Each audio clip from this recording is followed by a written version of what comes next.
¿Se ve algo? No, no todavía. No, no, no, no. No. Ahí está. Ahí sí se ve. Bueno, muy bien.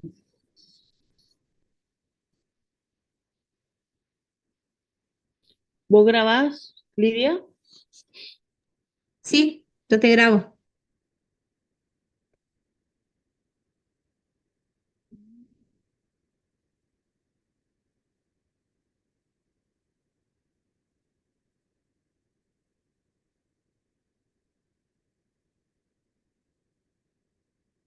Esperamos hasta las 2 que entren todos. 5 minutos más y ¿te parece? ¿Mm?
esto, ¿no? Sí, pero ahora no puedo compartir pantalla.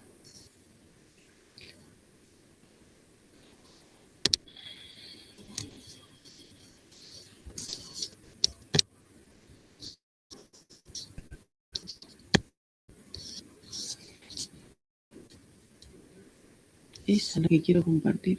Ya sé, pero no aparece. Porque está lento. Recién ya estaba todo abierto.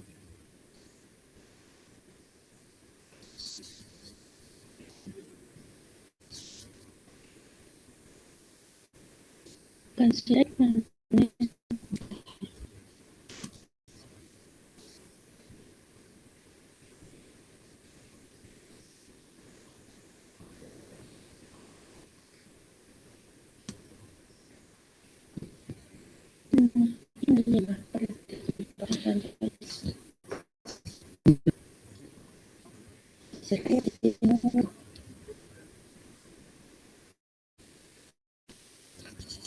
Recién tengo que tener abierto.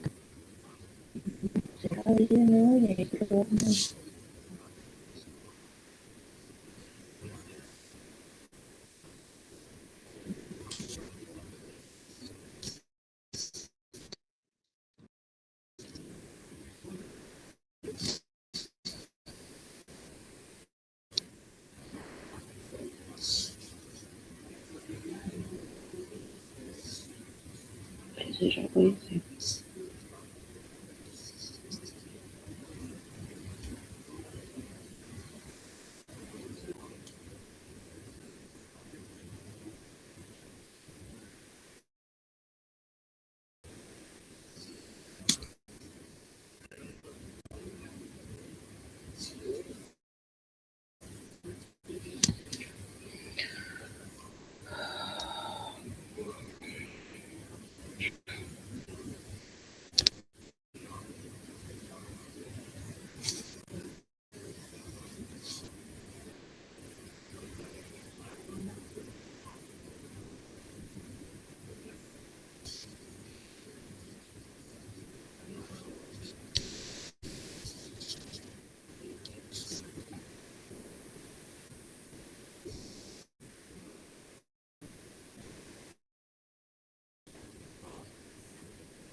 ¿Me escucha? Conexión de red y cable. Sí, acá estoy.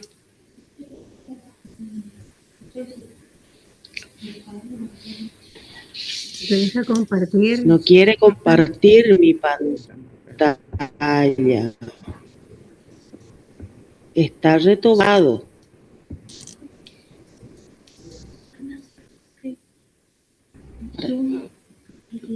¿Qué dice? Dame por correo.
Hola otra vez.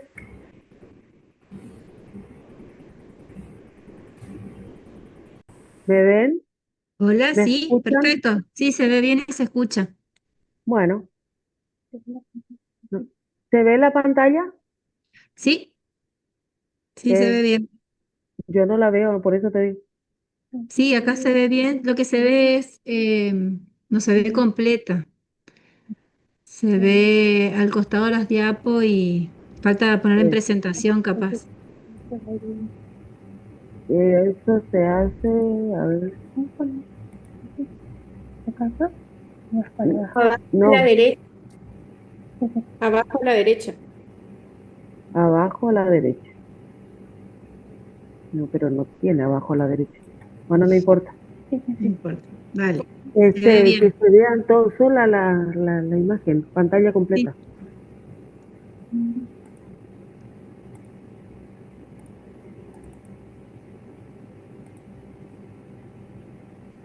ahí se ve bien. Ahí se ve completo.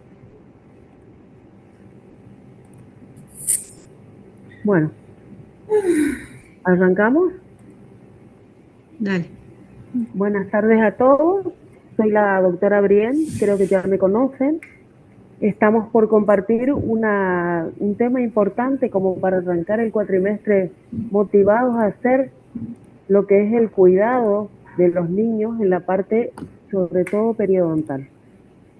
Es un teórico compartido con la especialista, la doctora Claudia Cini, que va a ver específicamente la parte periodontal. Tenemos que hacer entonces una diferencia de lo que es la enfermedad gingival, que ataca solamente la encía, y la enfermedad periodontal. ¿Qué es la enfermedad gingival en niños? Son todas las lesiones que aparecen en la encía, sabiendo que la encía es un tejido queratinizado que le permite a la boca realizar todo tipo de funciones sin que ésta se maltrate. Pueden presentarse de diferentes formas y suele ser importante porque es la primera alerta a cualquier lesión que pueda llegar también estar apareciendo, no solamente en la boca, sino a nivel del sistema general, o sea, a nivel general del niño.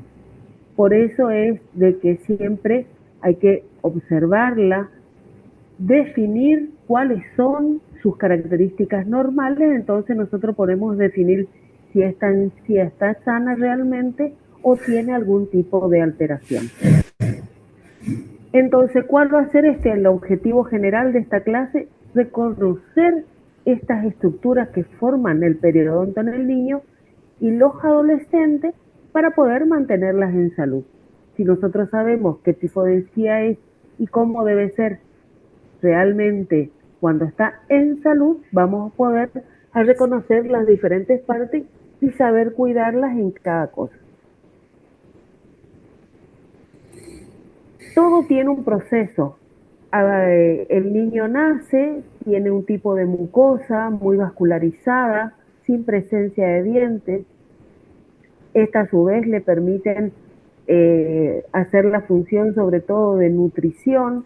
Entonces son encías muy lábiles, muy rojas, que permiten que el mecanismo de succión se defina de forma perfecta.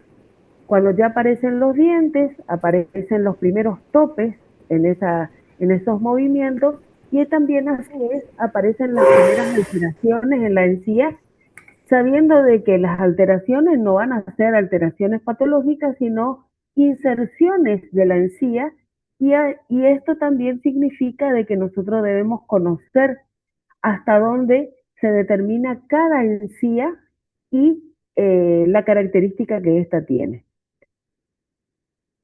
Estos primeros dientes se van completando a partir de los 3 años, completamos la dentición primaria pura con todas las piezas dentarias. ¿Alguien me puede contar cuántas piezas dentarias hay en la dentición primaria pura? ¿O estoy hablando sola? 20, muy bien, son 10 piezas dentarias superiores más 10 piezas dentarias inferiores.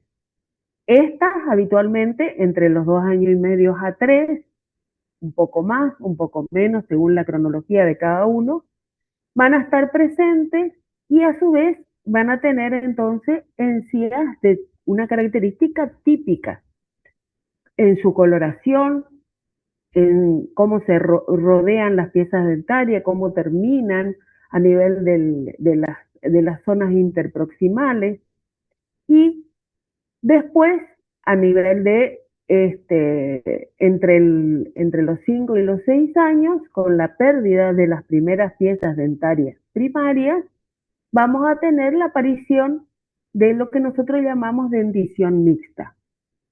¿Alguien me puede definir lo que sería una dentición mixta a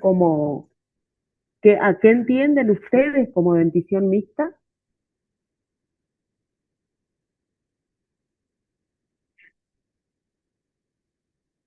¿Por qué dice mixta? ¿Qué estaría presente aparte entonces de la dentición primaria? Porque ¿Quién habría está ahí?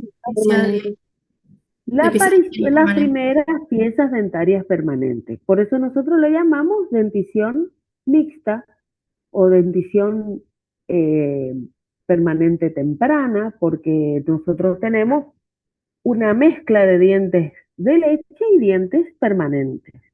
Esto hace también que condicionen la boca diferentes posiciones de las piezas, que hace de que el acúmulo de nuestro gran amigo, la placa bacteriana, sea realmente molesto y determine ciertas alteraciones en la encía, que ahora lo vamos a ver.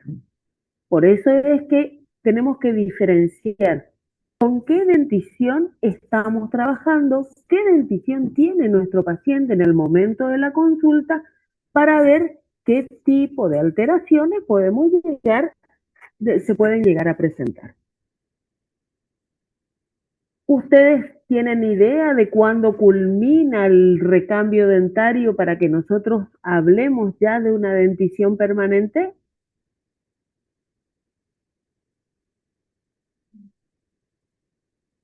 ¿No se escucha? ¿Quién me puede contar aproximadamente cuándo terminan de caerse todos los dientes temporarios y ya nosotros decimos que estamos establecidas en una dentición permanente pura? A ver, ¿quién tira una edad? 12 años aproximadamente. A los 12 años. 13 años aproximadamente, doctora. Entre los 12 y los 13 años. ¿Quién sería el último? En realidad no es todavía el último, pero el último en que realmente se posicionan dentro de la boca. ¿Quién es el último que sale? Los caninos. No. Si nosotros vemos, claro, la secuencia eruptiva son los primeros molares, el sector incisivo, el sector premolar, salvo el sector inferior, donde precede el canino inferior, y después sale el canino superior, y ahí salen recién los segundos molares. En la cronología habitual, esto se puede ver alterado, pero habitualmente sería esa la cronología. Entonces, entre los 12 y 13 años, nosotros vamos a tener una dentición permanente pura, donde ya va a haber otros factores que nos puedan alterar esta condición normal de la encía, que es, ¿qué cosa? ¿Qué le pasa a los niños a los 11, 12 años? ¿En qué etapa están en la parte psicológica que nosotros estudiábamos? ¿La qué? Entran en la adolescencia. En la adolescencia. La adolescencia es un cambio hormonal dentro del organismo que también condiciona a que, si se dan otros factores locales como la presencia de placa, pueden llegar a producir algún tipo de alteración en esas encías. O sea, todo tiene que ver con todo. Nosotros tenemos que estar posicionados qué tipo de dentición estamos trabajando, y entonces determinar ahí qué podemos llegar a encontrar. Entonces, volvamos a nuestra encía normal en niños. Dentición primaria. ¿Cómo es la encía normal en niños? Ustedes lo habrán visto, es un rosa intenso y brilloso, carece de puntillado de cáscara de naranja, que dice que aparece recién con la aparición de las piezas dentarias permanentes. Es flácida porque justamente tiene menor cantidad de tejido, es una encía mucho menos organizada, y también tiene mayor profundidad del surco. Entonces, una cosa para tener en claro, para recordar, esta suele también ser pregunta de examen, cuando uno pregunta qué características clínicas tiene la encía en un niño, debemos determinar todas estas características que dice el cuadrito. ¿Qué color tiene? Un rosa coral, un rosa más subidito. Es un color mayor porque tiene aumentado la vascularización del tejido conjuntivo. Es de menor grosor, queratinización del epitelio, por eso es que se ve de un color un poco más subido. ¿Por qué es brillosa? Porque es justamente transparente esos tejidos que están por debajo. La encía insertada tiene una consistencia ligeramente flácida, habíamos visto por una menor densidad del tejido conectivo, que es el que le da la firmeza, la adherencia al hueso, que es la que se pierde en los momentos inflamatorios, y el puntillado de cáscara de naranja ausente o escaso. Y a su vez, obviamente, es una boca mucho más chica y la encía va a ser mucho menos ancha. La encía libre o marginal, habíamos visto que teníamos una encía libre, que es la que termina en las papilas, y la encía insertada, la que va pegadito al hueso. Esa encía libre es de margen grueso y redondeado y habitualmente, según sea una arcada con los dientes muy juntitos o con presencia de diastema, este puede ser, como lo llamamos nosotros, encía de montar. Es una encía realmente mucho más gruesa y más prominente, no tan en filo de cuchillo como se presenta en el adulto. Su altura cerca de la superficie oclusal, inclusive entonces son un poco más bajas. Tienen un surco gingival de profundidad entre 1 y 2 milímetros y estas papilas interdentales pueden tener, según tengan o no espacio las piezas dentarias, una forma voluminosa con forma de silla de montar. Pero no solamente es encía, hay que ver también cómo está su inserción, porque acuérdense de que esto está relacionado y pegado al hueso alveolar. La encía es lo que protege a los dientes, pero también es lo que cubre al hueso alveolar. Esta presenta una delgada lámina dura, menos espacios trabeculados, grandes espacios medulares, el cemento es mucho más delgado y menos denso, y también su ligamento periodontal es más ancho, con menos haces de fibras y mayor irrigación. Si nosotros hacemos el comparativo con un diente permanente, estas estructuras son siempre de mucho menor espesor. Para poder realizar un correcto diagnóstico, siempre volvemos a las bases, que es la confección de la historia clínica detallada y completa. Tenemos la suerte que la doctora Ojeda la dio de forma detallada y completa realmente, cosa de no perder detalle de lo que necesitamos anotar de nuestro paciente. No solamente lo que se ve, sino también lo que nos relata la madre y la historia médica del niño.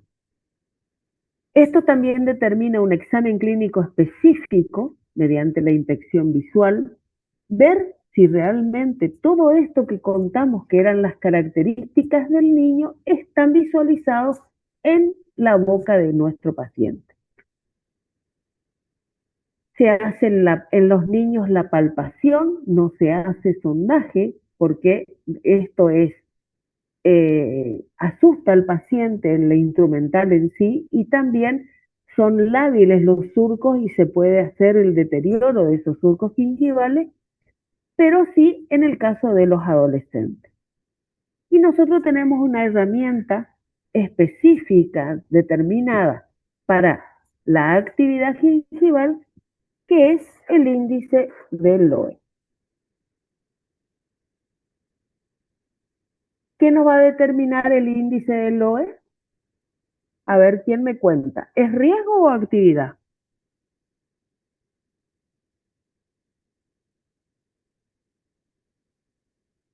No escucho.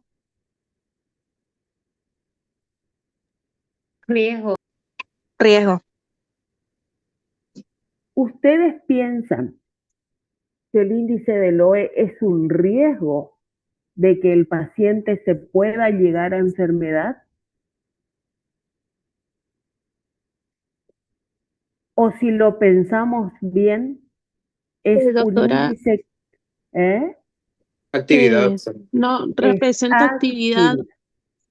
Es actividad. Es un índice que nos determina actividad gingival. Si la encía está enferma o sana. Grábenlo a fuego. Riesgo significa que son condicionantes para que se pueda llegar a dar una enfermedad. No siempre sucede.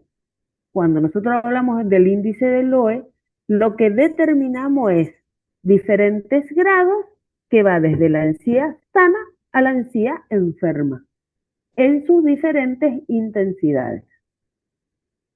Vamos a verlo. Esta determinaba una parte de los recursos diagnósticos que nosotros realizamos para realizar la personalización de nuestro paciente y determinar qué tipo de paciente era. Si es un paciente con actividad gingival, con actividad de caries y con riesgo gingival y riesgo de caries. Hacíamos el registro clínico primero gingival, que es este índice de Loe, después el de placa, después el clínico dentario, determinábamos la calidad de la saliva, el diagnóstico radiográfico y hacíamos la historia de la dieta. ¿Cómo vamos a hacerlo? A ver, si alguien se acuerda. La motivación, decir, mostrar y hacer, la observación clínica de la encía, sin sonda, la confección del registro, la obtención del resultado, que es un número absoluto porque no es un porcentaje, y su interpretación. Entonces, determinamos la observación clínica, miramos las piezas, miramos la boca, todas las piezas dentarias, determinamos según la característica el grado. Esto es repaso porque ya vimos todo esto. Grado 0, encía clínicamente normal, grado 1, inflamación leve, grado 2, inflamación moderada, grado 3, inflamación severa. ¿Qué significa esto? Que la inflamación va subiendo de características y nos va determinando qué tipo de inflamación está presente. Esto se volcaba en un cuadro, se tomaban piezas parámetros de diferentes zonas de la boca, se hacía primero un promedio de la pieza dentaria dividido por 4 y después 6 piezas dentarias parámetros, se dividía por 6 el número y se determinaba un número absoluto que en este caso es 0,50. ¿Qué significa el 0,50?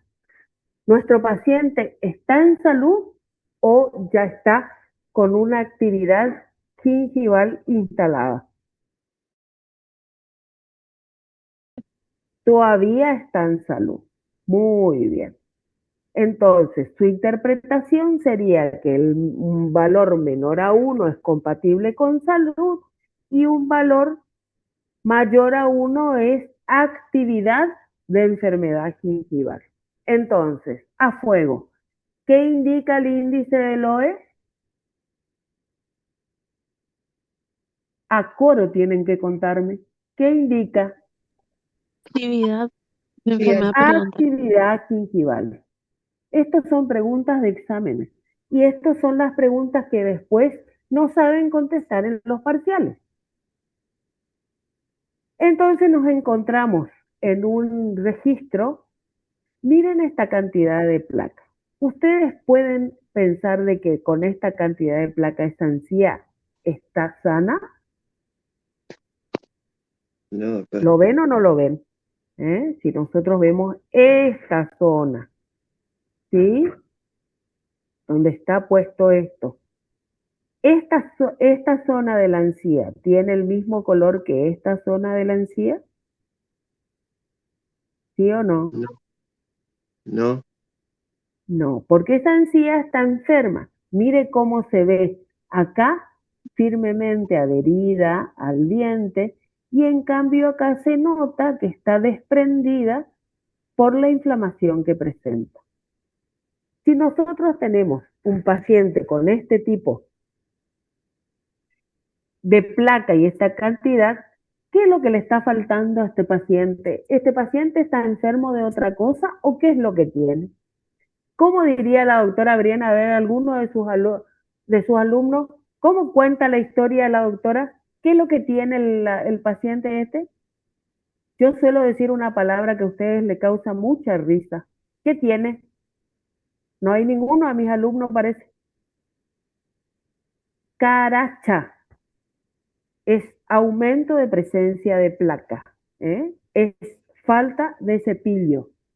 Y esto ya no se sale solamente con el cepillo, sino que hay que hacer un mínimo de tartaraje. Despacito, porque eso ya está firmemente adherido al diente.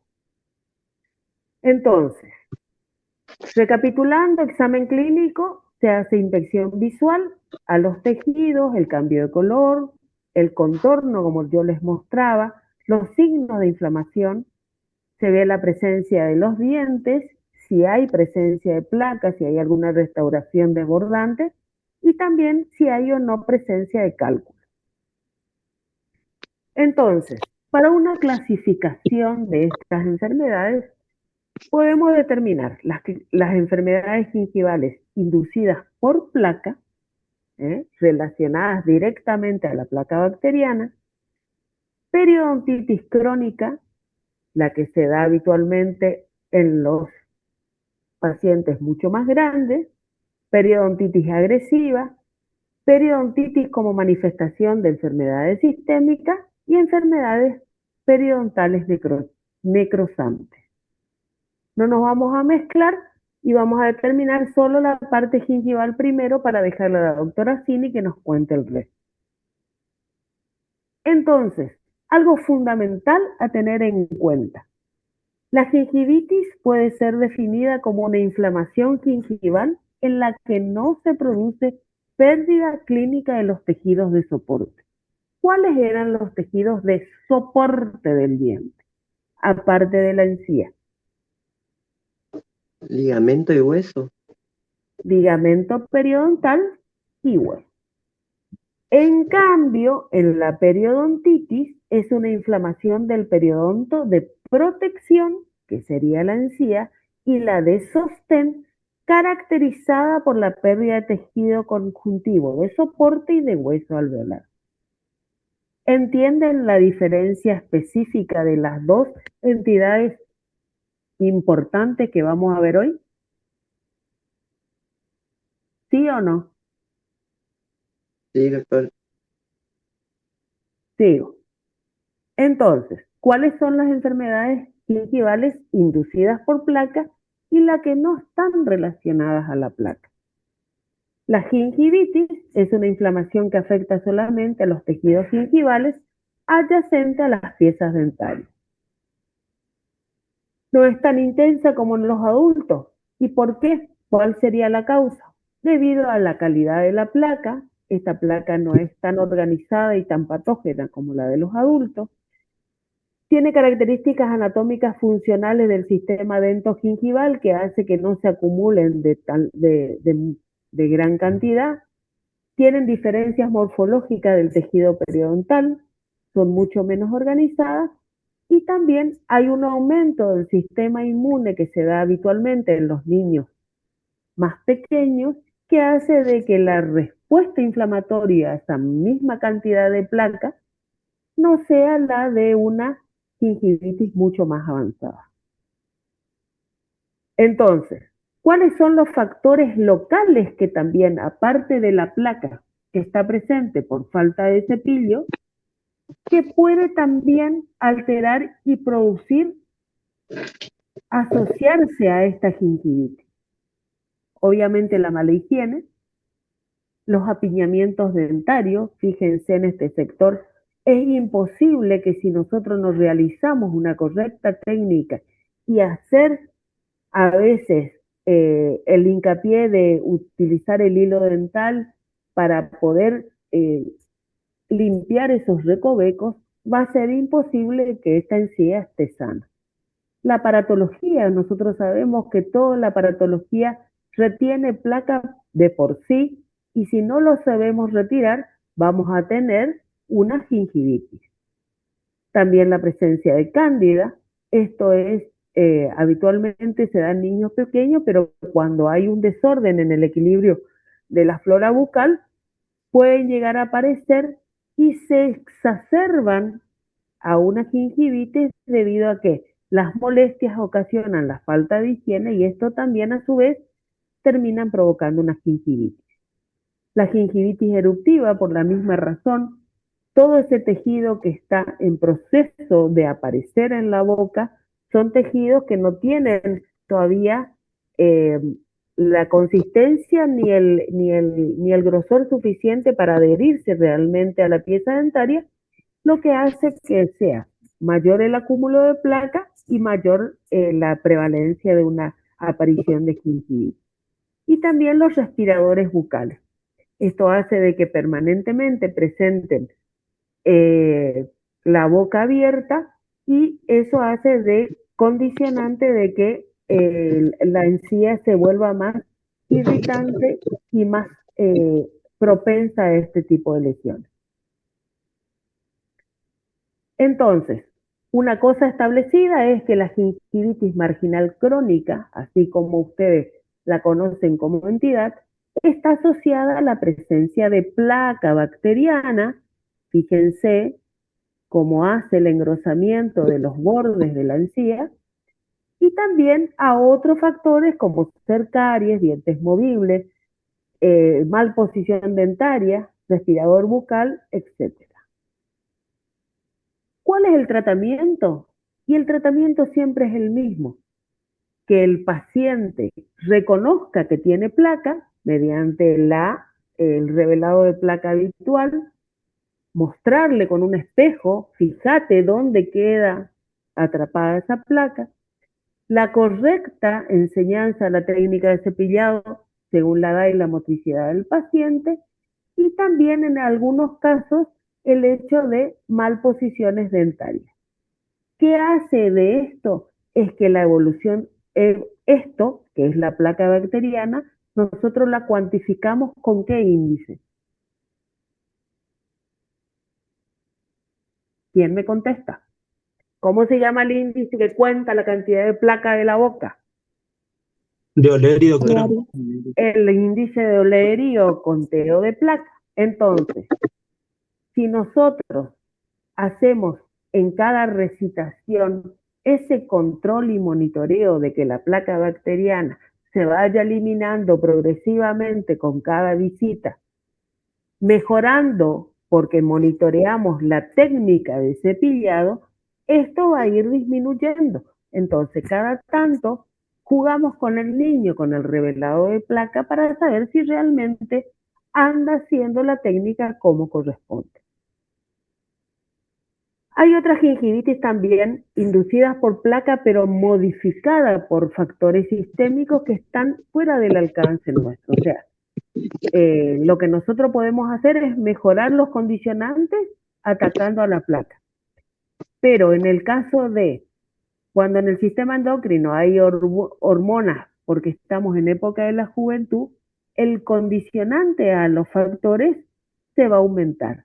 También en el caso de las personas con diabetes o las personas con discrasia sanguínea o algún tipo de medicación de tipo oral que puedan llegar a ser condicionantes a que la encía sea más propensa a enfermarse cuando existe la placa bacteriana. Acá tenemos, en el caso de los pacientes diabéticos, ellos tienen poca respuesta inflamatoria, poca respuesta a los procesos inflamatorios. No le da, su condición no le permite hacerle batalla a esas inflamaciones, entonces el condicionante de la placa altera mucho la recuperación de estos tejidos.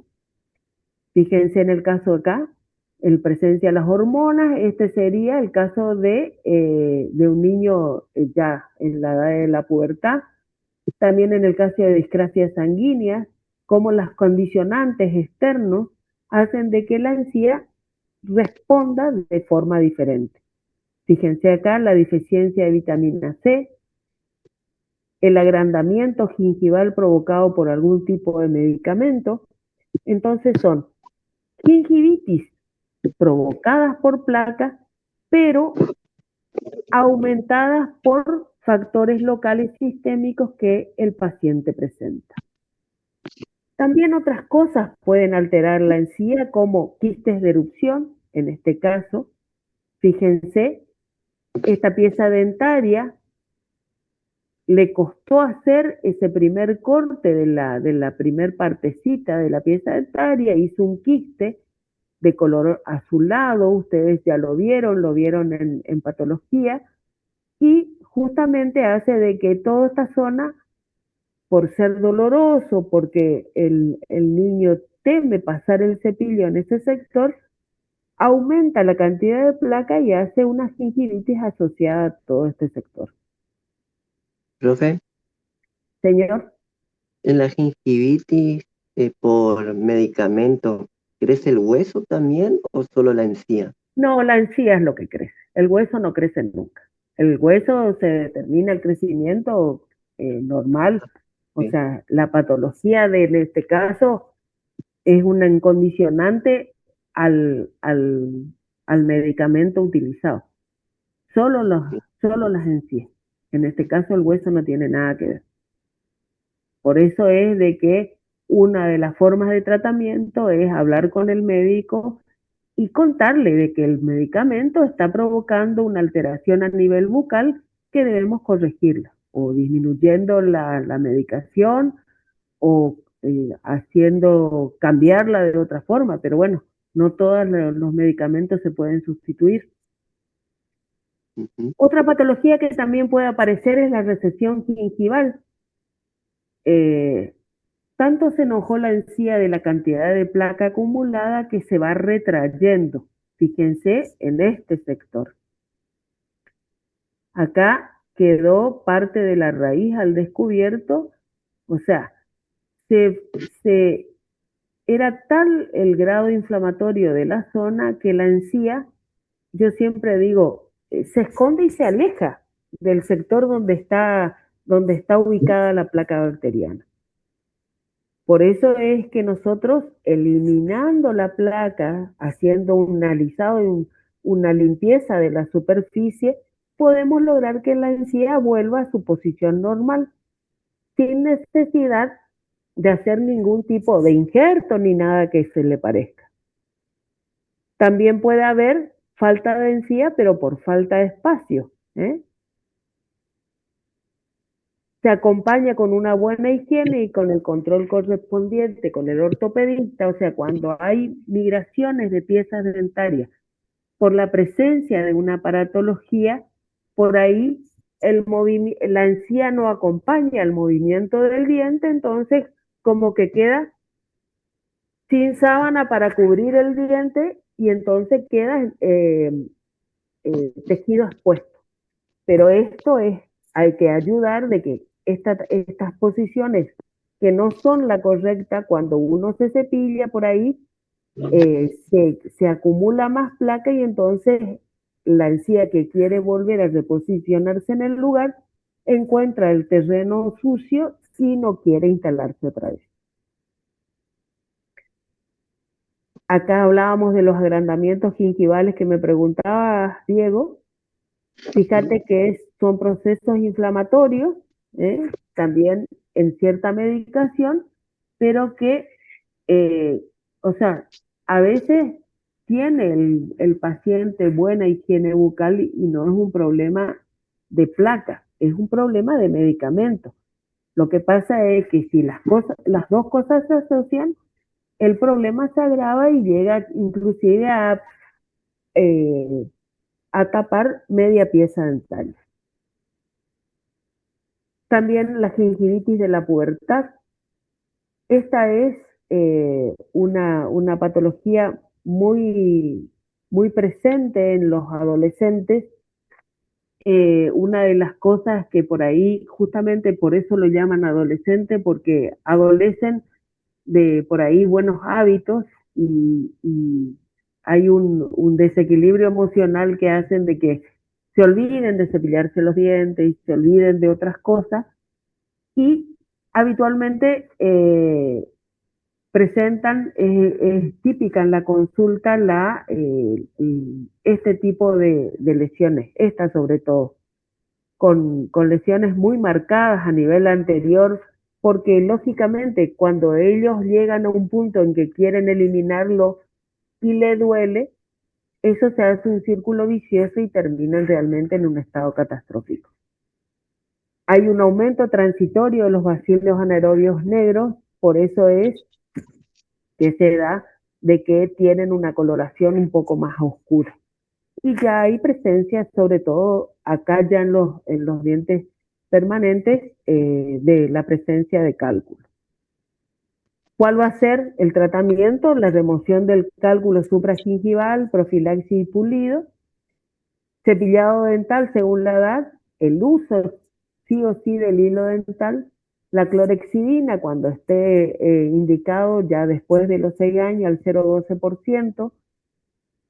Nosotros hablábamos también de otra forma de un bacteriostático que es el flúor de forma tópica, los buches de flúor cuando los pacientes son un poco más pequeños por el tema de la ingesta de la clorexidina.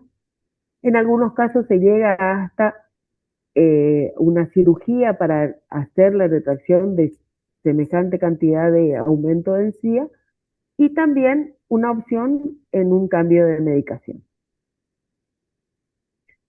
Después hablamos de las gingivitis que no son inducidas por placa, pero que ya están establecidas en otra patología que son la de tipo virósica.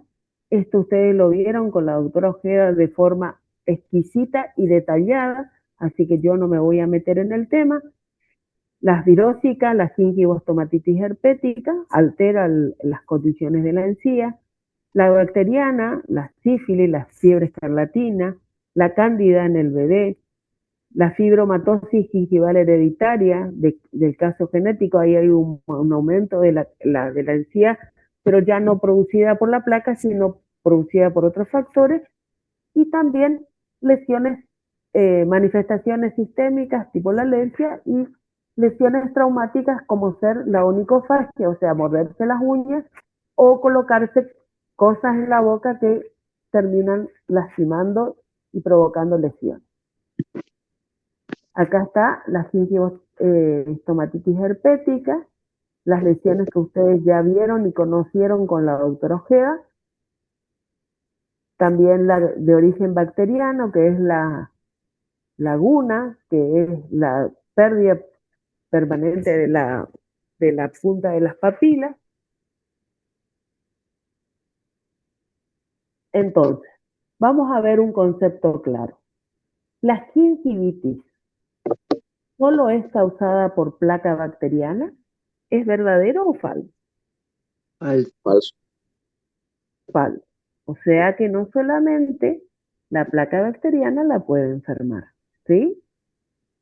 Entonces, ¿cuál es nuestro mejor aliado y nuestro mejor tratamiento de la gingivitis? El cepillado dental. Este tiene que ser nuestro amigo y monitorearlo en todas las consultas. Por eso se requiere que antes de la atención clínica, justamente en la clínica, ustedes tengan cepillo y pasta arriba de su platina y hagan como primera opción el cepillado frente a ustedes de sus pacientes que van a atender. Es lógico que nosotros debemos hacerlo eso. Sí, pero se cepilló antes de venir, sí, pero no, nadie le controló y nosotros debemos empezar a trabajar con boca limpia.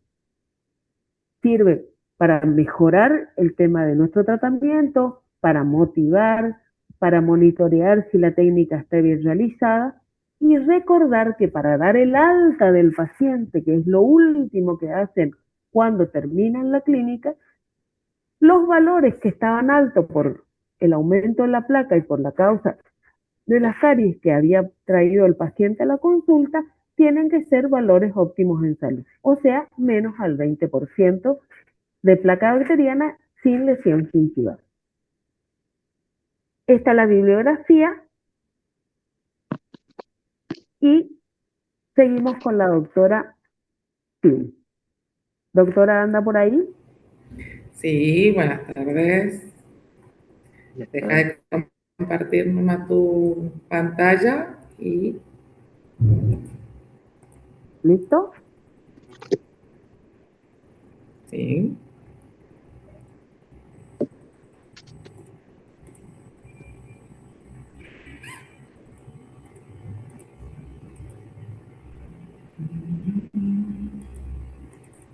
¿Tenés buen internet?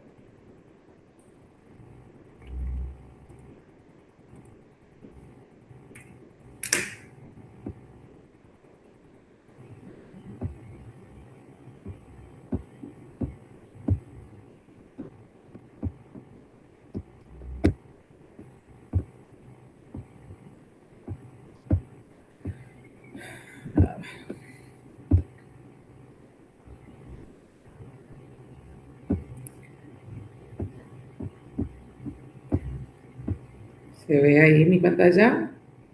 Sí, ya se ve. Bueno. Hacerle pantalla completa abajo. Ahora Buenas sí. tardes a todos, chicos. ¿Cómo están?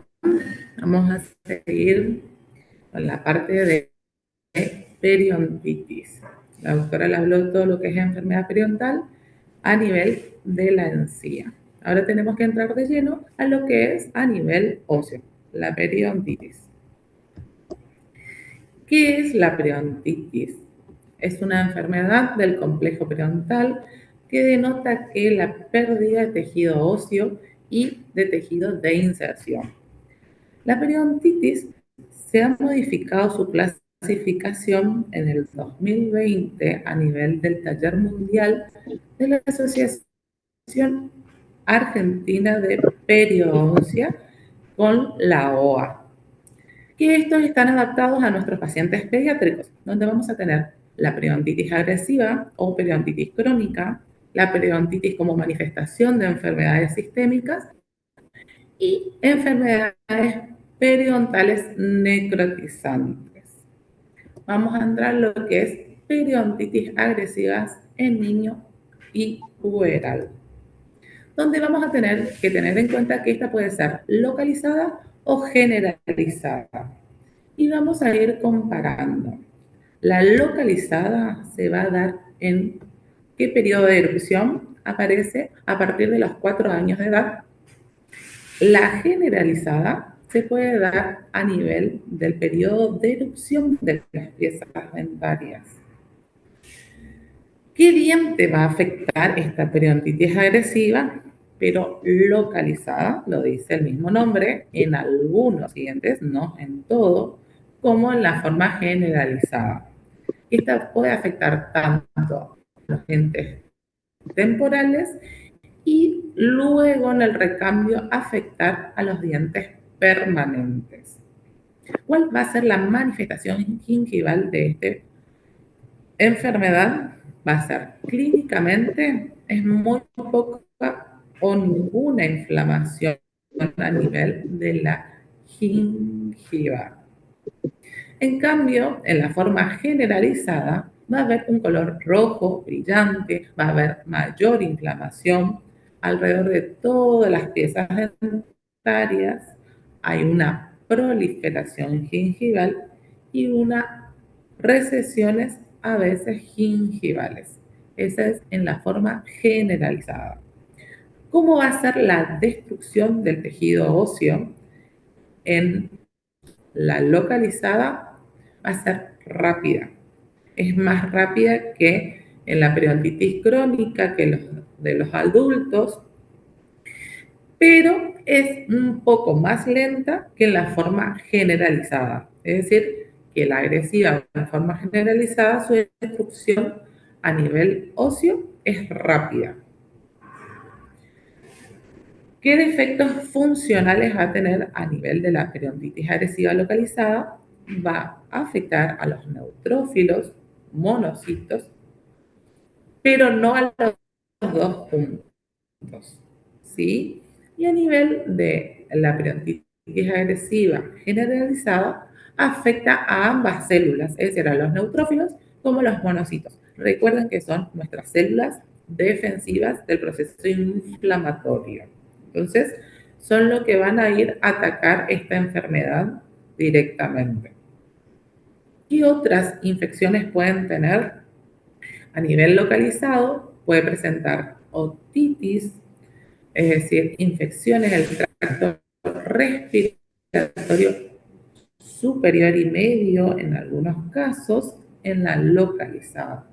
Y en la generalizada va a haber una otitis media e infección del tracto superior que casi siempre se da. ¿Cuál va a ser la respuesta al tratamiento en la periodontitis agresiva localizada? Mediante un tratamiento mecanizado e uso de antibióticos va a responder bien. En cambio, en la periodontitis agresiva en forma generalizada no responde muy bien al tratamiento mecánico y con antibióticos.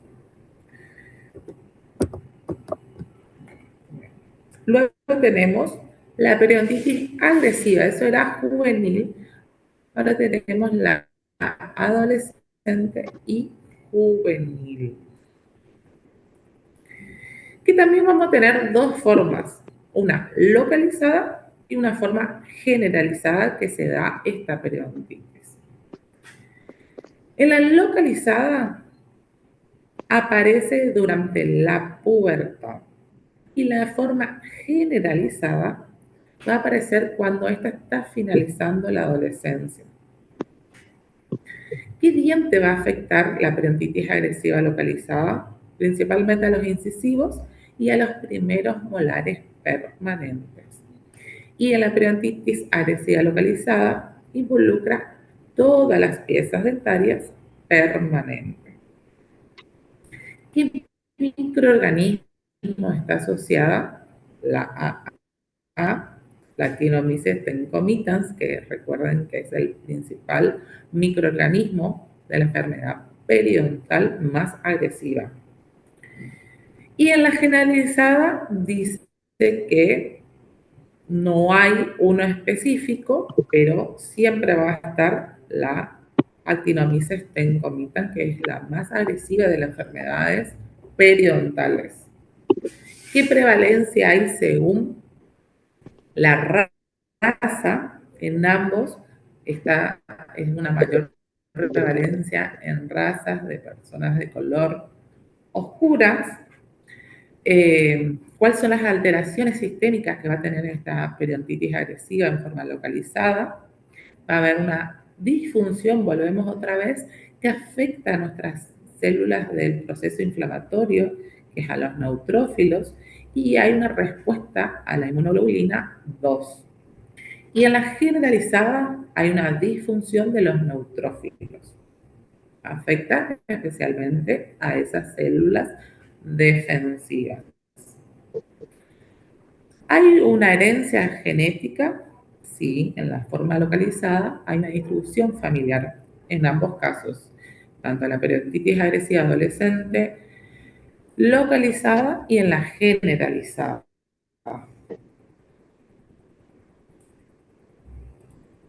¿Cuál va a ser el tratamiento de esta periodontitis agresiva?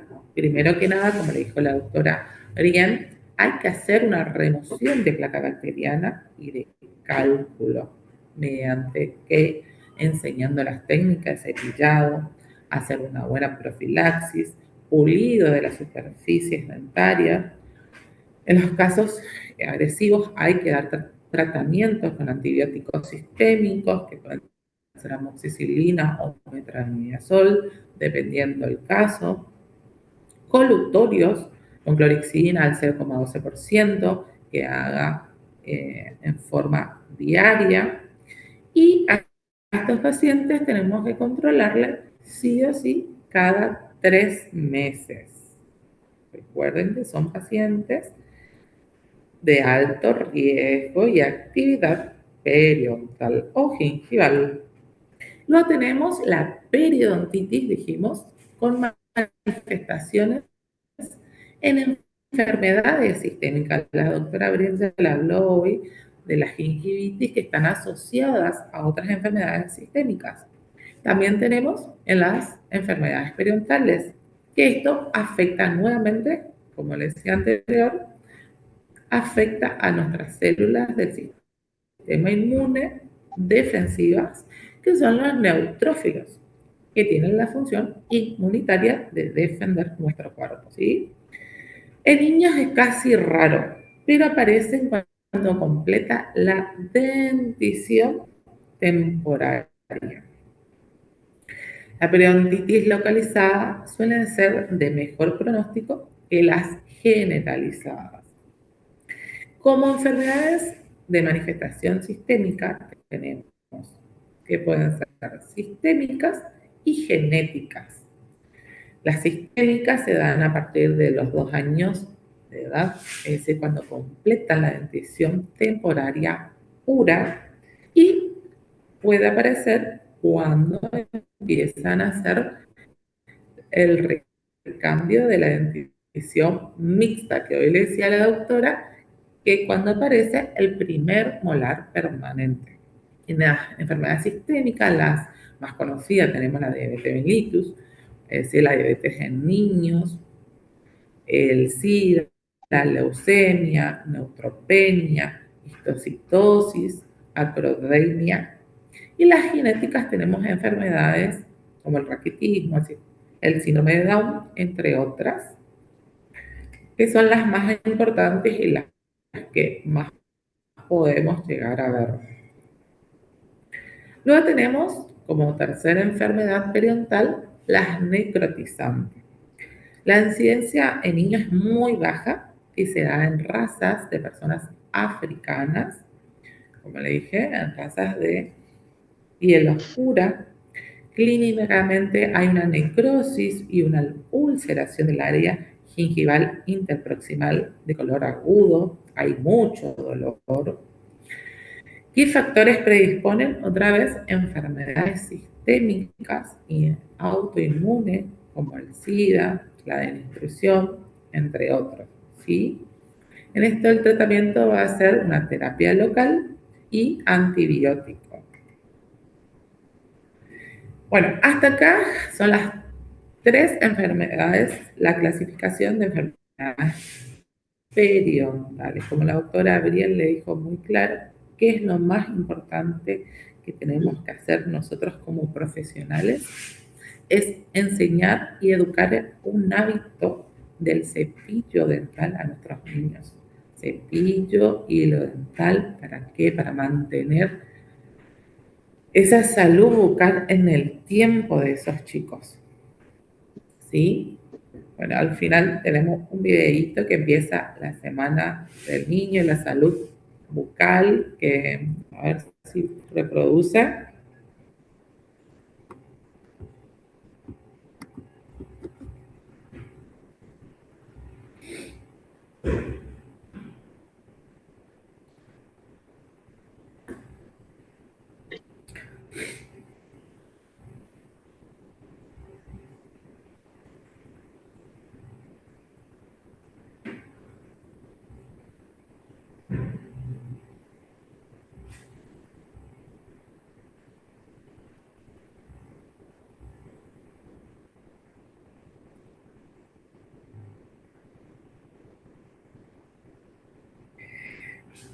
Bueno, hasta acá, ¿alguna duda, inquietud sobre los 2 temas que dimos hasta el momento?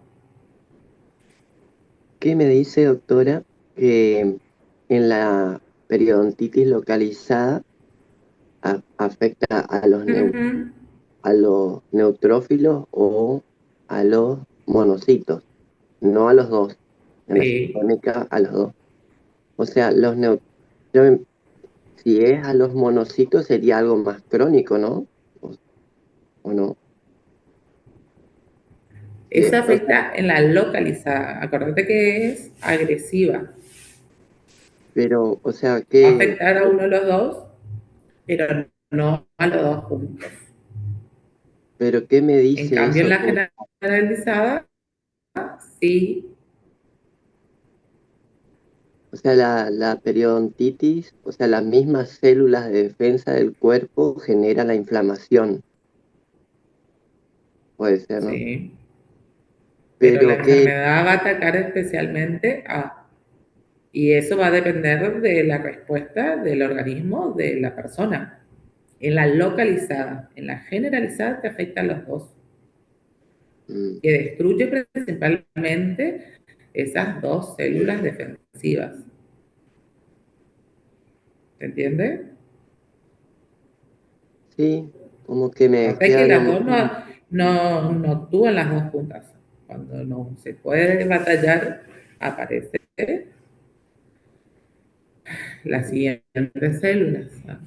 Entonces, como en la Porque la otra, patogenia en está dada la, por el actinomice, que es el causante de la enfermedad. Ujú, ¿Se entiende? sí, Y ahí el entonces está, microorganismo que afecta. claro. Y entonces ahí sale Empiezan la a batería batallar el de, proceso inflamatorio claro, la batalla que le da de el células. organismo a esa enfermedad instalada está determinada por tanto células inflamatorias de tipo agudo y de tipo crónico. mm, Esa es la variable según el tipo de, ahí es donde cambia según sean unos monocitos o los neutrófilos. ah, en algunos casos ¿Se ataca a los entiende? neutrófilos, sí.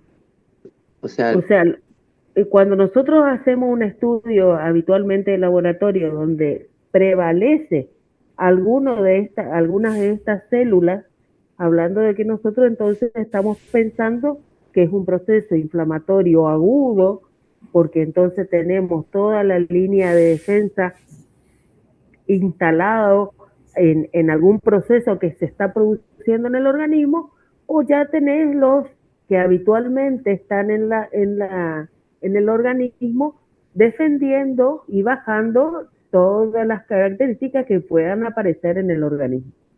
En esta enfermedad, cuando aparece este bicho tan malo que, ¿cómo se llamaba? ¿El actinomice? ¿Cómo se y no llama? me hice ¿Cómo te se llama su bicho?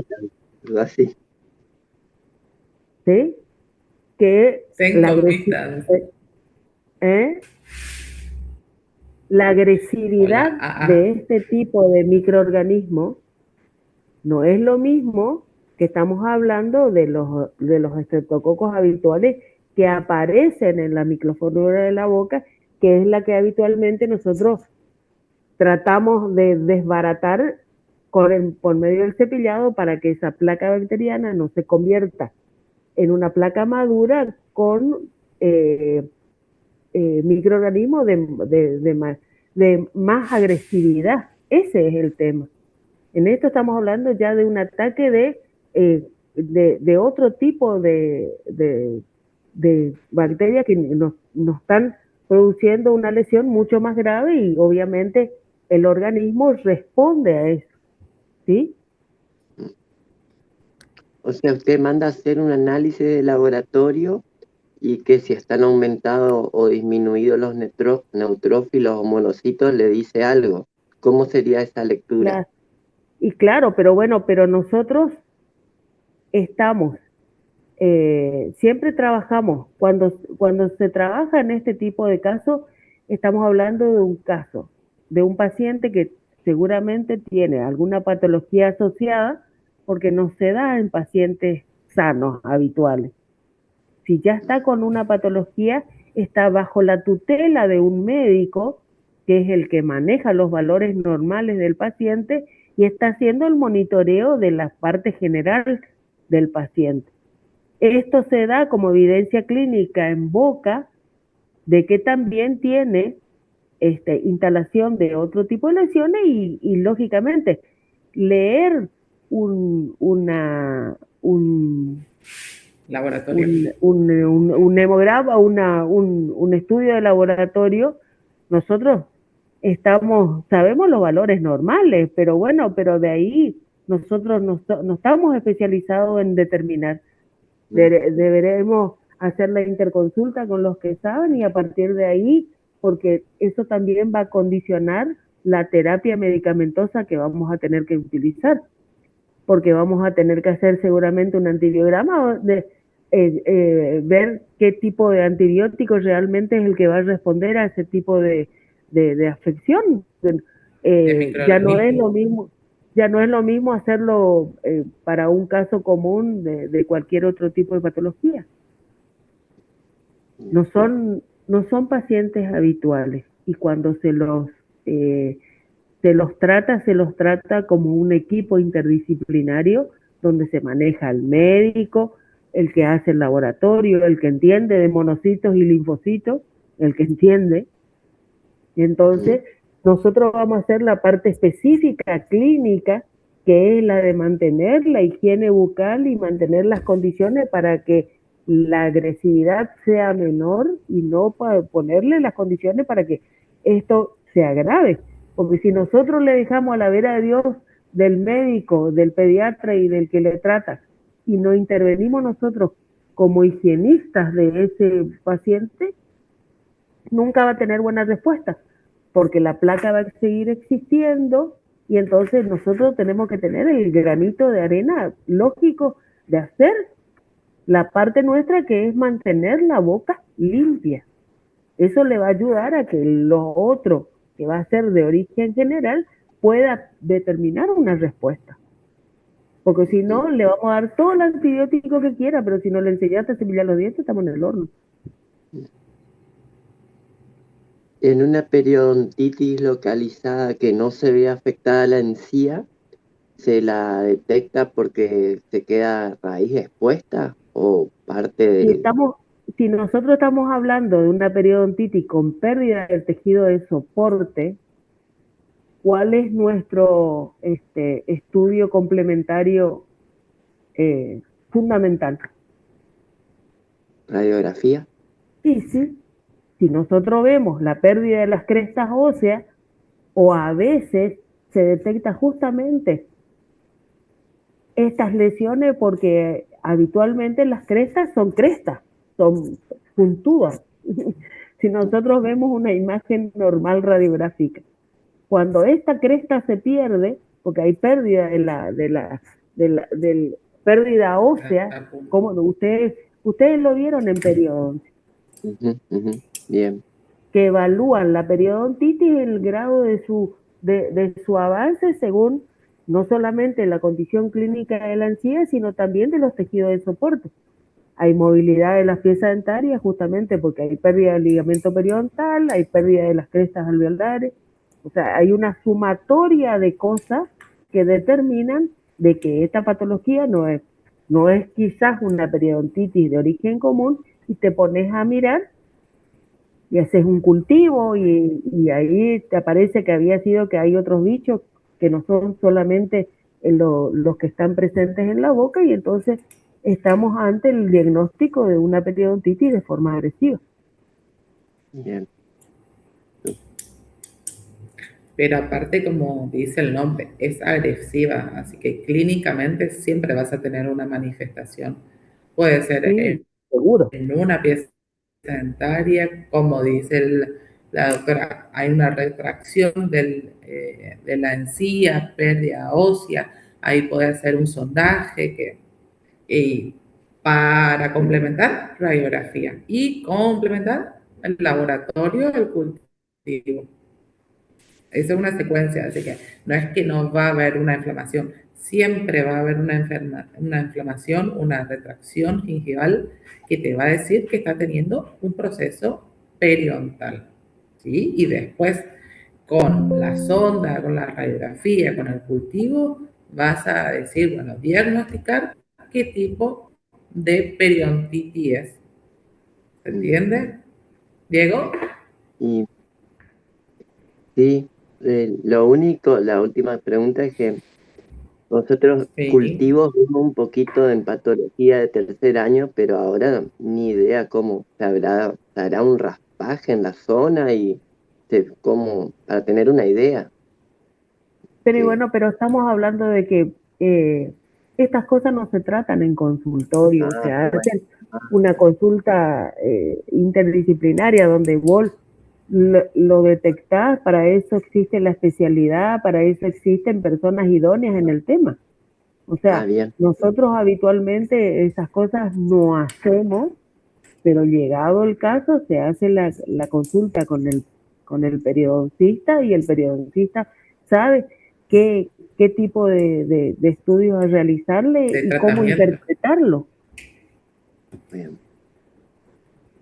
¿Sí? Súper, yo. Eso es lo importante de saber diagnosticar, y si no Claro. se sabe, es derivar. Nosotros estamos en odontopediatría. Si a vos ves un paciente que te puede pasar en un hospital, porque no es habitual en un paciente de consultorio, o que estés en el medio del campo y que tengas una enfermedad que no está detectada, vos tenés el conocimiento para diagnosticar y ser coherente, porque vos no sabes tratar, derivar al especialista, por eso existe especialidad en periodoncia, que lo trate, o hacer una interconsulta con su médico de cabecera si se está tratando, y si no, mandarla a un médico clínico a ver qué le está pasando sistemáticamente a esa persona. ¿Sí? El primer alerta tiene que ser con el médico del paciente, que es el que teóricamente conoce su estado general, porque quizá no nos contaron toda la historia y hay algún tipo de... o nosotros somos descubriendo este tipo de cosas los que vamos a determinar de que se hagan estudios mucho mayores. Por eso no hay que dejarlos pasar. Siempre hay que hacer una inspección. Cuando viene el paciente no hay que solamente, yo siempre le digo, no es un agujero en un diente, es un paciente con una boca, con tejidos blandos, con tejidos duros, con lengua, que hay que mirar, inspección visual. Miren el resto de la boca, miren cómo respira, miren cómo traga, miren cómo tiene el frenillo. Todo es una cuestión de observación. Ustedes se localizan solamente por la área que tiene en el 54, y el resto de la boca no miraste, no viste, no. Tienen que ser curiosos, tienen que ser curiosos. Bueno, ¿alguien más tiene alguna duda, alguna pregunta?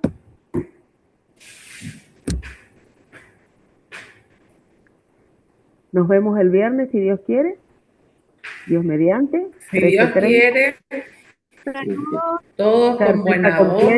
onda, pilas, pacientes. Ya no hay más excusa ni de mundial, ni de partido, ni de nada.